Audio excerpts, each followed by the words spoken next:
Alright, y'all, I'm Sam. I'm also with the Indie Liberation Center, and you're going to hear from a number of speakers today. We're going to get through them fairly quickly so that none of us gets frostbite out here on this cold-ass day. We do have some hand warmers available up by the front of the stairs, and if you do get very cold, y'all, there are several buildings around the circle which are open today. You can go into TJ Maxx over here, you can go into Potbelly Sandwiches, you could go into the Columbia Club, but I don't know why you'd want to.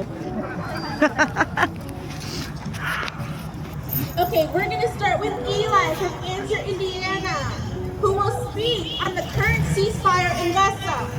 Eli will make it clear that a ceasefire is the floor and Palestinian liberation is the ceiling. Please join me in welcoming Eli.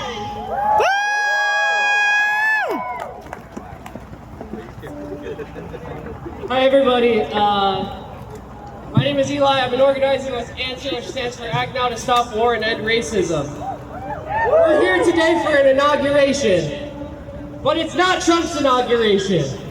We're here to inaugurate a new phase in a people's movement to fight back against the racist, anti-working class projects of this new administration, and to win new gains for ourselves and the people of the world who are suffering under the boot of U.S. imperialism.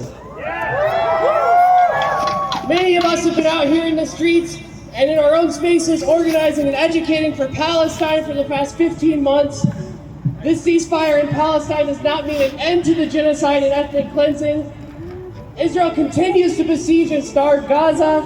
Israel continues to besiege the West Bank, to build settlements in the West Bank and East Jerusalem.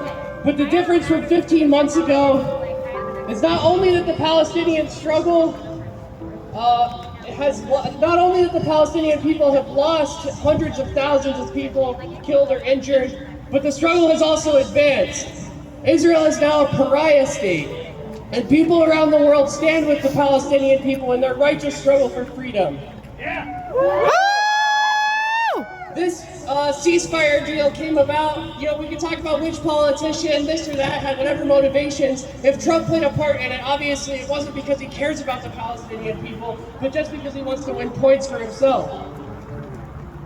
But the real thing that won the ceasefire was the steadfast Palestinian people who are still on Gaza, who are still living on their land after 15 months of brutal genocidal occupation and bombing and invasion. This obviously isn't over, and we need to be ready to mobilize again for Palestine and against U.S. imperialism in the Middle East and around the world. Trump has also signaled that he wants to end the war in Ukraine, but his motivation is, of course, not to create peace. His motivation is that of a certain faction of our ruling class that wants to ratchet down war with Russia so they can ratchet up war with China and Iran. We think that the U.S. should close all of its military bases around the world, including those surrounding Russia, China, and Iran, occupying Korea, occupying Latin America, occupying Africa.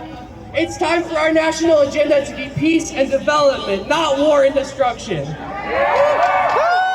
by destruction, I don't just mean dropping bombs and missiles.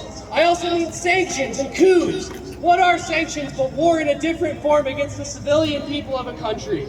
How many millions have died across the global south as a result of sanctions just in my lifetime? This connects to another point that I want to make, and one that's at the front of many people's minds going into this new moment, which is immigration.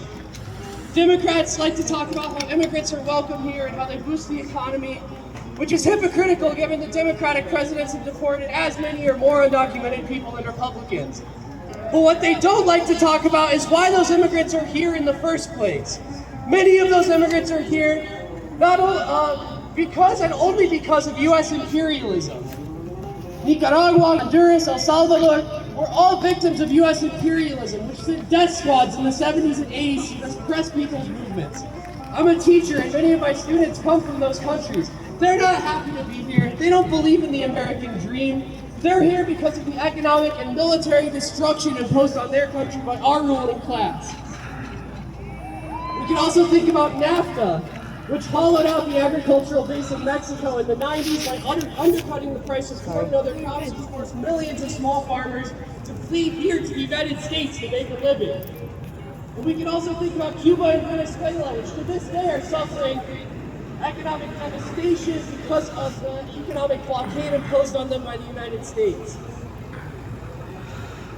The same is true of so many other countries around the world. The U.S. destroyed Iraq, NATO bombed Libya and destroyed its government. The U.S. poured millions of dollars of weapons into Syria, many of which ended up in the hands of ISIS and other extremist groups. All these people are coming to the U.S. not because they see this as a land of opportunity, but because we destroyed their economies and in many instances their very homes. And this struggle that we're involved in, it's global, and it's also right here in Indianapolis. As the Reverend Dr. Martin Luther King Jr. said, the bombs that drop, and he was talking about Vietnam, but we can apply this to Gaza. He said the bombs that drop in Vietnam also explode here at home. What he meant by this was that the money and resources that we put towards death and destruction abroad take money out of the mouths of hungry children here at home. Take away affordable health care here at home. Take away safe and affordable housing for people here at home. And help instill a culture of racism and xenophobia here at home. It shouldn't be hard for us to see that. Are immigrants responsible for the unplowed streets here in Indy?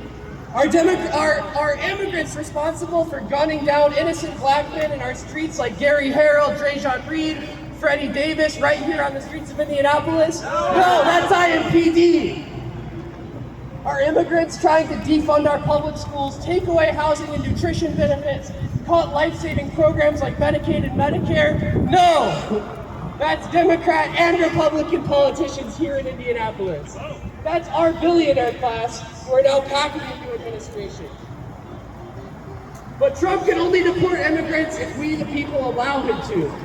They're currently recruiting thousands of new ICE agents and quote-unquote judges in order to facilitate the deportation of millions of immigrants, but we are also recruiting our own agents in the struggle